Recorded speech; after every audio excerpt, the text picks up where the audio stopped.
था साधना। उन्होंने दादाजी के मुजरिम को बचपन में दादाजी से लड़ते हुए देखा और यही वजह है कि बार आलेख भैया की इम्प्रूवमेंट रोकने की कोशिश की गई। मुझे इस घर में आपकी मदद चाहिए।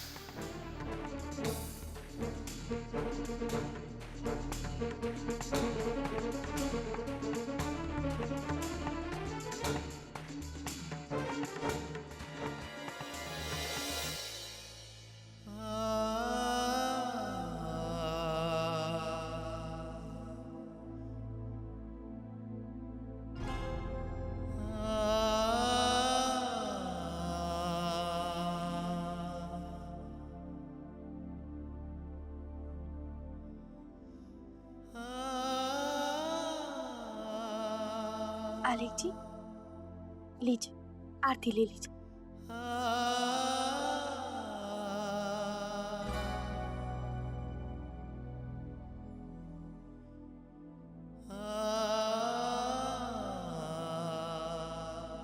आलेख जी, आप इतने गुमसुम से क्यों बैठे हैं?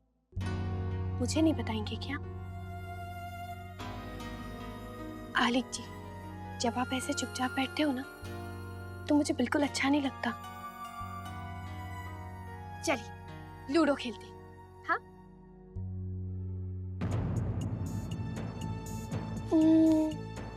तो ठीक है, हम बाहर घूमने चलते हैं, पार्क में बहुत मजा आएगा।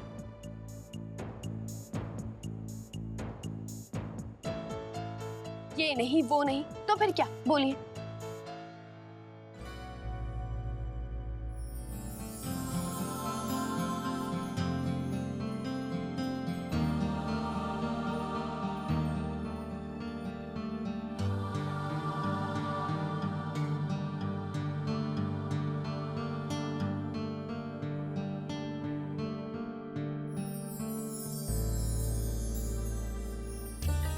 आलेख जी खेलिए ना।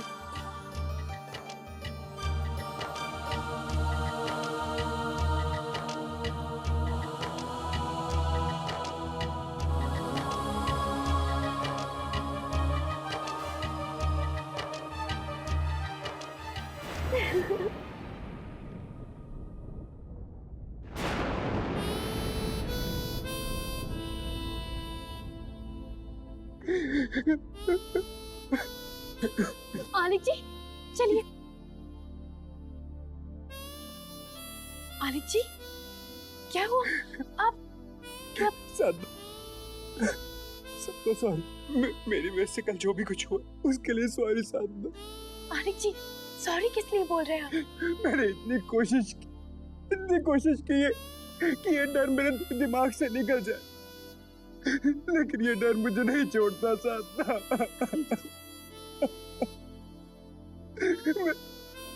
मैं हमेशा डरता ही रहूंगा।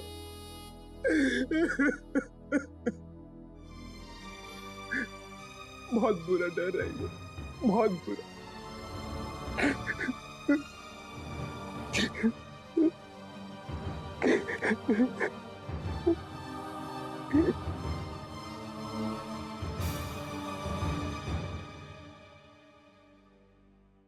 आपने ठीक से सोच तो लिया है ना? जैसा आपने हमसे कहा आप वैसा ही करने वाले हैं। हाँ वसु, मेरा इरादा पक्का है। जल्द से जल्द मैं ये बात पूरी फैमिली से कह देना चाहता हूं।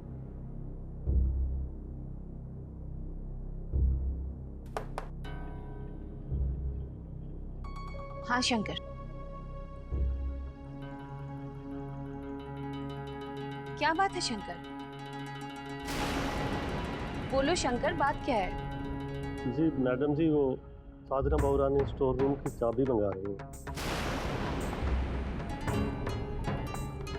स्टोर रूम की चाबी? लेकिन क्यों?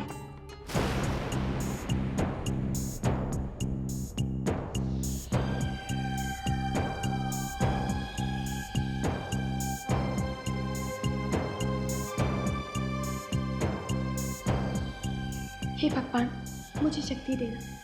मम्मी जी बस आती ही होंगी, पता नहीं उनका सामना कैसे कर पाऊंगी।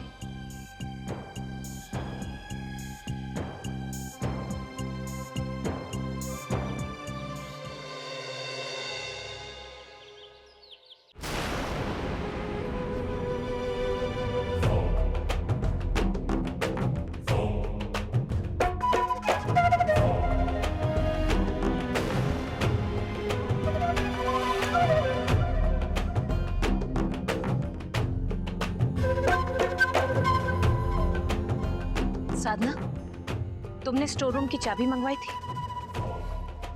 जी मम्मी जी। लेकिन क्यों? किस लिए? आपको मुझ पर विश्वास है ना? हाँ है। फिर भी हम जानना चाहते हैं कि तुम स्टोर रूम क्यों खोलना चाहती हो। तुम्हें पता है ना कि आलेख पर इसका क्या असर होगा? पिछली बार क्या हुआ था तुम भूल गई साधना?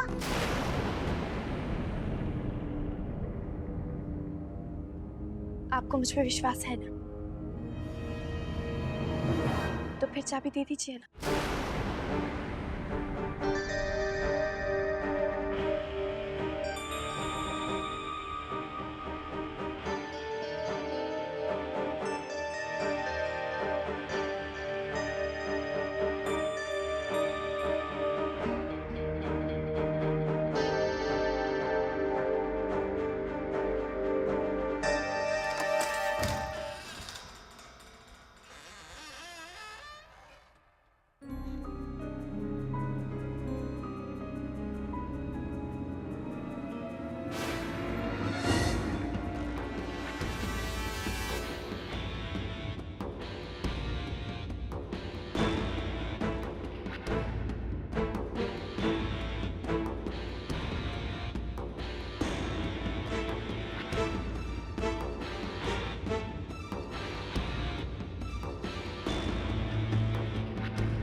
रुक जाओ साधना, इसे वहीं रहने दो।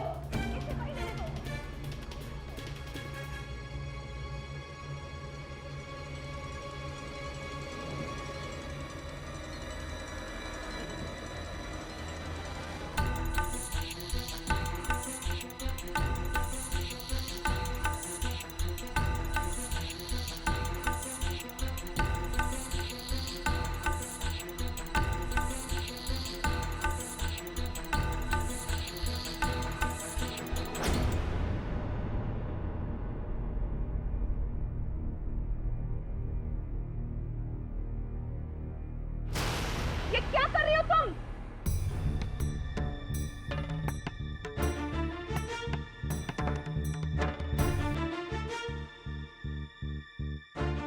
ये सब तुम क्यों कर रही हो?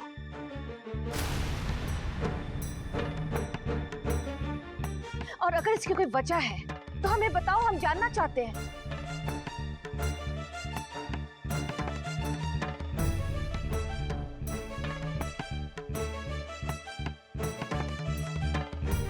मम्मी जी, जब से मैं इस घर में आई हूँ और जब जब आलिक जी को दौरा पड़ा है, तब उनकी परेशानी कहीं ना कहीं दादाजी से जुड़ी हुई रहती है।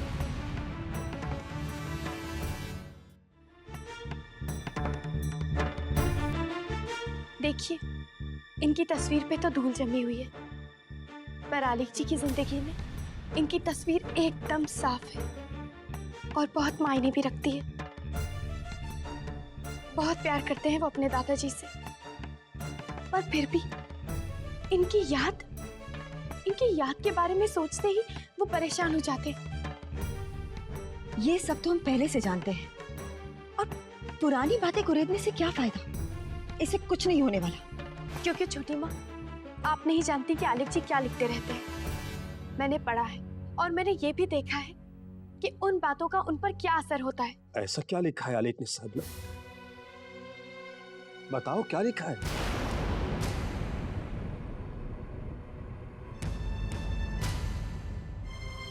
उन्होंने दादाजी के बारे में लिखा।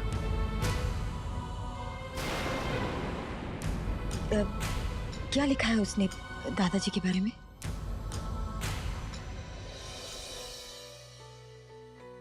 उन्होंने लिखा कि दादाजी उनसे कितना प्यार करते थे।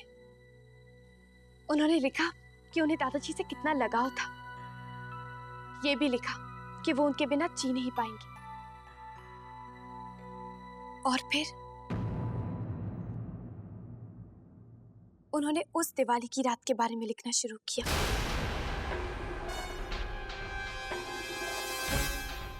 जब वो अपने दादाजी से बिछड़ गए हमेशा के लिए।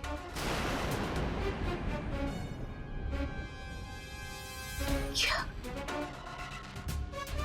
आलेख ने उस दिवाली की रात के बारे में लिखा? क्या लिखा साधना?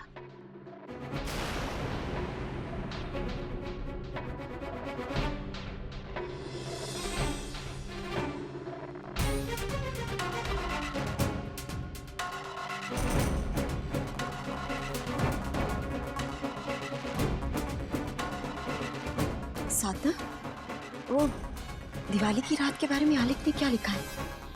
क्या लिखा है आलिक ने?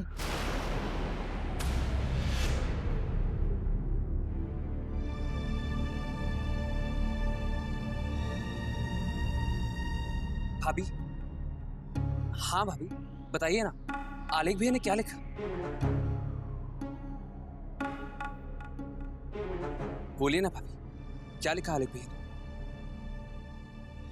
उन्होंने लिखा कि वो दादाजी के साथ पटाखे छोड़ना चाहते थे और इसीलिए वो दौड़ते हुए उन्हें बुलाने गए थे।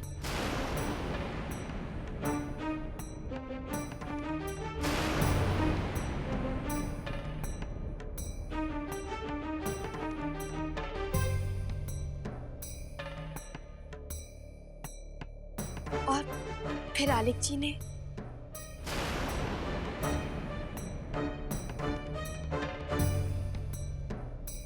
आलेख ने क्या साधना?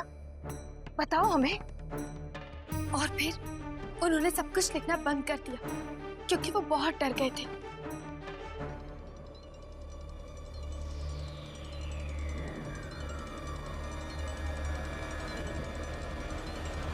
क्यों मम्मी जी?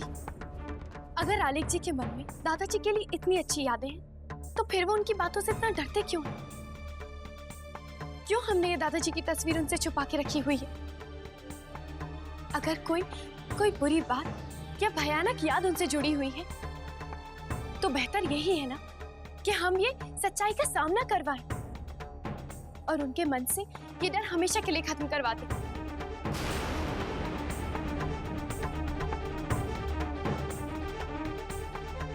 मैं उनके मन से ये डर निकालना चाहती हूँ। वो एक याद जिसने आलिक जी को इतना मजबूर कर दिया उस आदमी से डरने के लिए जो बचपन में उनका सबसे बड़ा सहारा था।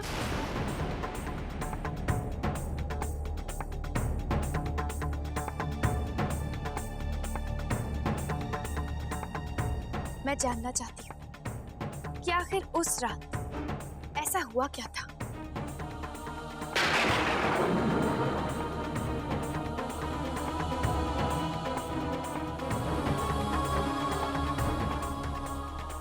तुम्हारे दिमाग को हो क्या गया है साधना? क्या ये तरीका है आलेख के मन से डर निकलने का? उससे इस तरह डरा कर?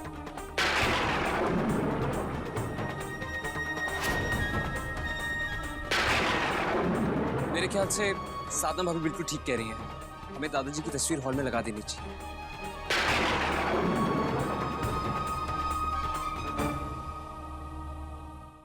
रणवीर, हमें नहीं लगता साधना को कोई भी ऐसा कदम उठाना चाहिए। अगर आलेख पर इसका उल्टा असर हो गया तो? कभी सोचा है तुम लोगों ने? नहीं, ये तस्वीर इस कमरे से बाहर नहीं जानी चाहिए। आलेख के लिए इतना बड़ा खतरा नहीं मोल ले सकते हम।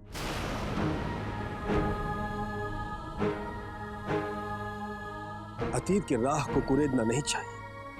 क्या पता उसमें कितनी चिंगारियां दबी हुई हो। ये पोर्ट्रेट कमरे के बाहर नहीं आएगी एंड दैट्स फाइनल। बस हम इस टॉपिक पर और बहस नहीं चाहते। Do you understand?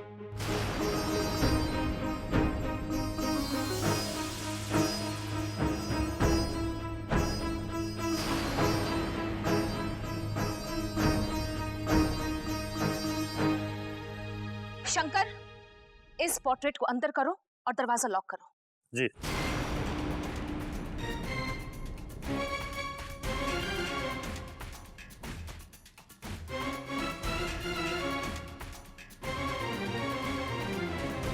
आप सब हॉल में आइए।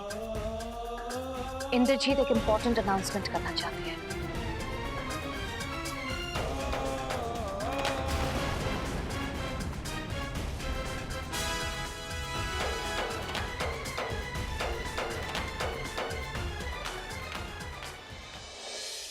फौजी, फौजी, मैं जानता हूं कि आप राजवंश हाउस क्यों जा रहे हैं।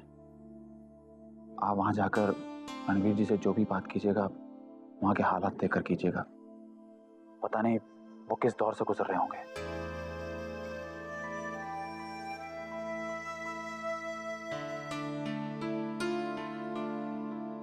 चलिए जी, मैं तैयार हूं।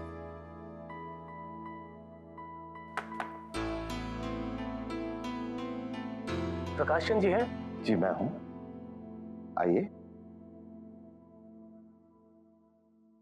नमस्ते। बधाई हो शर्मा जी। मैं प्रकाशक श्री श्रीवास्तव जी के यहाँ से आया हूँ।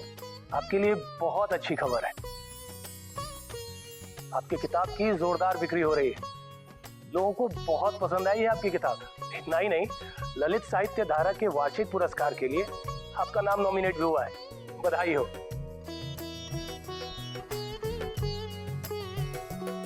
जी, ये खबर मुझ तक पहुंचाने के लिए आपका बहुत बहुत धन्यवाद। शुक्रिया।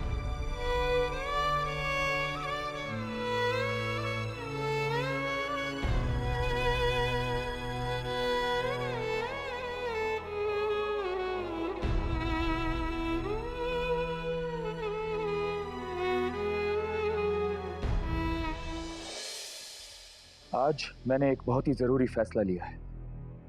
हालांकि ये फैसला बिजनेस से ताल्लुक रखता है, लेकिन फिर भी मैं इसे पूरे परिवार के सामने जाहिर करना चाहता हूं।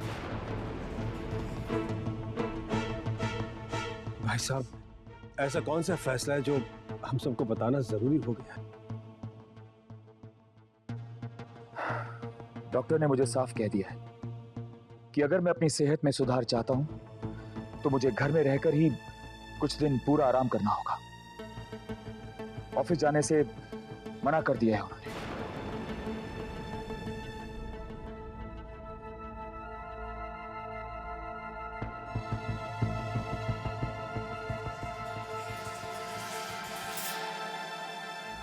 किसी को तो ऑफिस का सारा काम संभालना होगा, क्योंकि इस वक्त हमारे 3-4 इंपॉर्टेंट प्रोजेक्ट्स चल रहे हैं।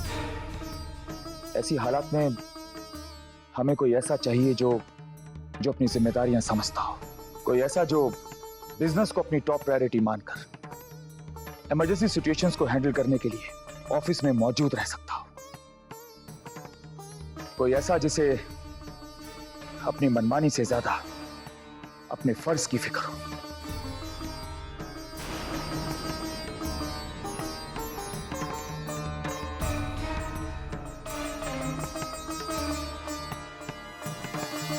साधना भी ना पता नहीं कहां चली जाती है।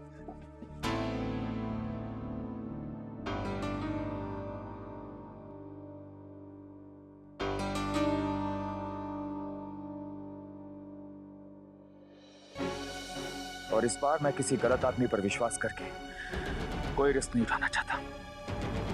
पिछली बार रणवीर पे भरोसा करके मैंने बहुत बड़ी गलती की, क्योंकि रणवीर ने हर बार हर कदम पर धोखा दिया मुझे।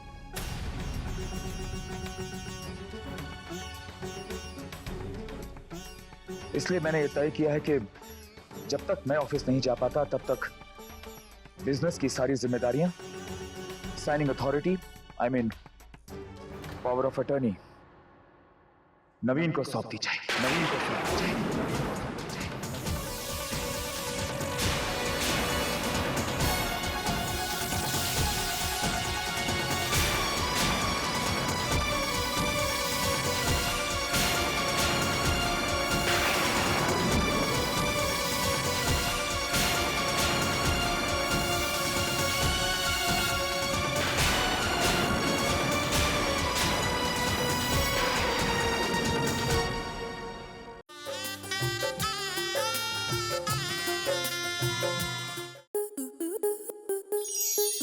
स्टार प्लस के ऐसे ही और बेहतरीन लम्हे देखने के लिए सब्सक्राइब करें हमारे YouTube चैनल को।